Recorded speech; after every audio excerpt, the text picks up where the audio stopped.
desperate bid to increase Radio 5's ratings, Nigel and Earl had gate-crashed a school disguised as top children's TV presenters Sarah Green and Philip Schofield. When we left them, Nigel was targeting his new audience with a Magnum 45. Listen, Sonny Jim, this is a Magnum 45, the most powerful handgun in the world. I could make some pretty patterns on the blackboard with your brains. You don't scare me, Sarah. Oh, no? How do you like the feel of cold steel against your temple? Never. I'll never listen to Radio 5. I'm a modern kid who prefers drugs, crime, and children's TV. I'm calling your bluff, Sarah. You asked for it.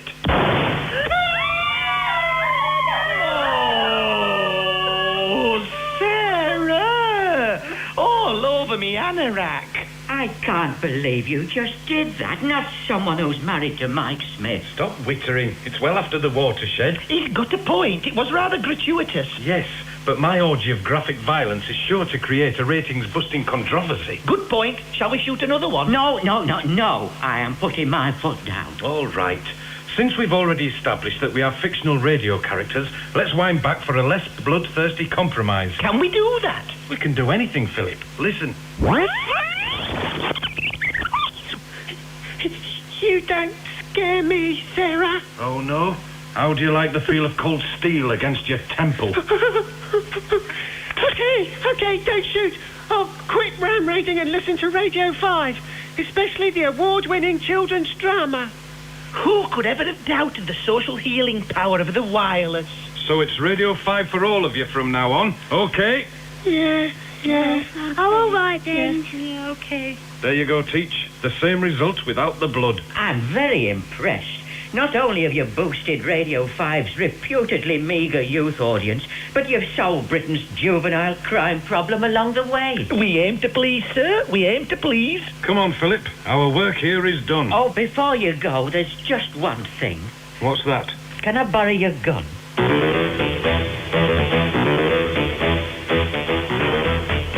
Right. That's the nation's kids sorted out.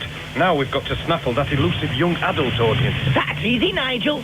It's just a matter of a small dab of superglue applied to the tuning knobs of Britain's trannies.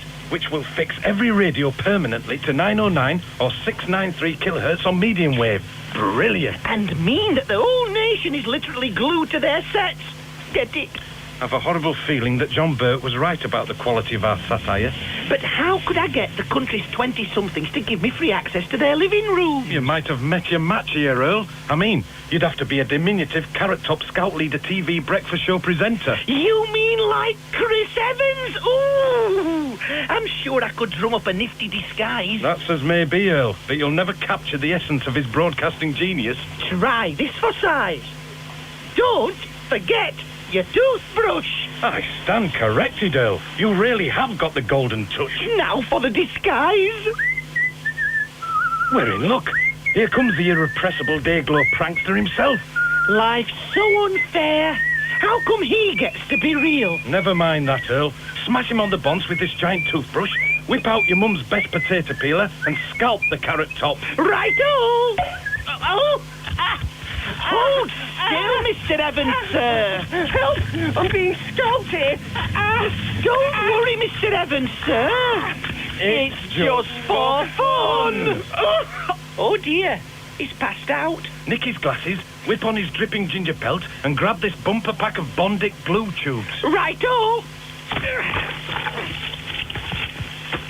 Now, nip round the nation's 20 million homesteads and glue those tuners. I'm poised and pending. And make it snappy. We've only got 5 minutes before we go off air. I'll meet you back at the BBC. Come on, Earl.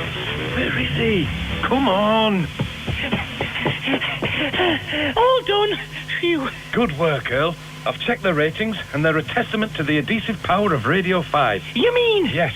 The whole nation is glued to our every word. Ooh, I've gone all jelly bags. No time for nerves now, Earl. Let's thrust our hard statistics in front of DG Johnny Burt. Come on. We'll stride purposefully through the impressive bronze doors of Broadcasting House. I'll follow you. Oi! Oi! Where do you think you're going? We're Nigel and Earl, top comedy characters from Radio 5, and we've got an appointment with Johnny Burt. No, mate, there's nothing down here. You've been decommissioned.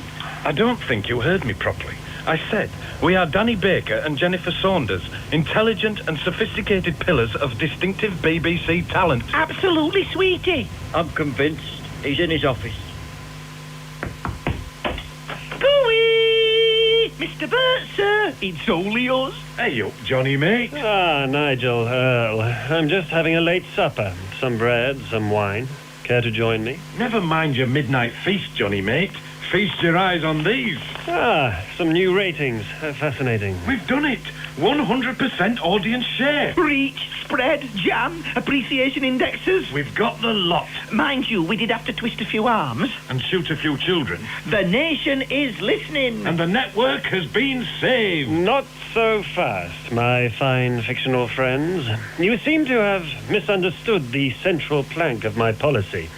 The key slogan for the new BBC is extending choice. A fine sentiment, Mr. Burt. So if everybody is listening to you on Radio 5, it's hardly extending choice, is it? Ah. You see, if you want more choice, then you have to have less people listening to more stations. That's why I gave an OBE to Matthew Bannister for losing 2 million listeners from Radio 1. How could we have been so stupid? Oh. That's why I'm Director General of the BBC, and you are two comedy characters about to embrace oblivion. Oh, what happens now? It's nearly midnight. Time to go, gentlemen. Hang on, Johnny, mate. Don't leave us this way. He's breaking up into a snowstorm of digital bits and pieces. There's no more time. Stop, Johnny, mate. Surely there's time for just one more cross-directorate, working party, executive performance review, consultancy, feedback workshop. All things must pass.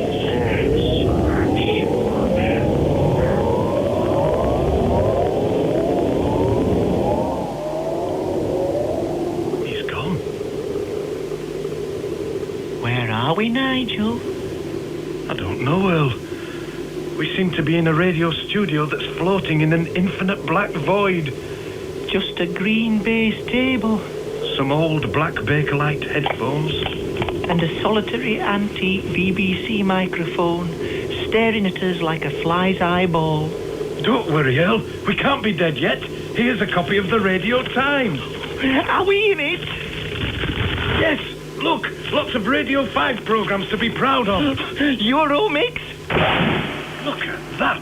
It's disappeared into the ether. Vibe? Danny Baker? That flew straight off to Radio 1. Look at this. Fantasy Football League. That flew straight off to BBC 2. And look at Radio 5 Drama. Gone straight to Radio 4. There's only one programme left. What is it? Nigel and Earl Sort Out Radio 5. Was written by Joe Turner and Martin Jameson. It starred Andrew Dunn and Fine Time Fontaine. I bet that's not his real name. Joanna Brooks, Chris Emmett and Robert Harley. The production assistant was Kim Wilson. The studio managers were Roger Danes and Richard Beadsmore. And it was produced by Liz Anstey. That's gone too. Everything's gone. All that's left is this large Bakelite and copper antique switch.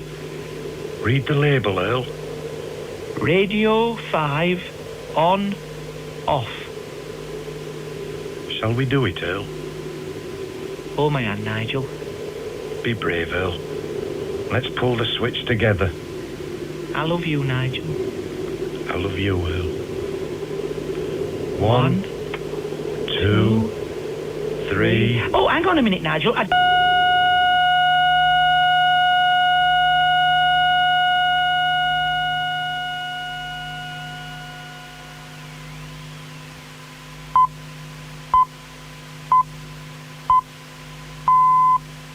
This is BBC Radio broadcasting on 909 and 693 AM.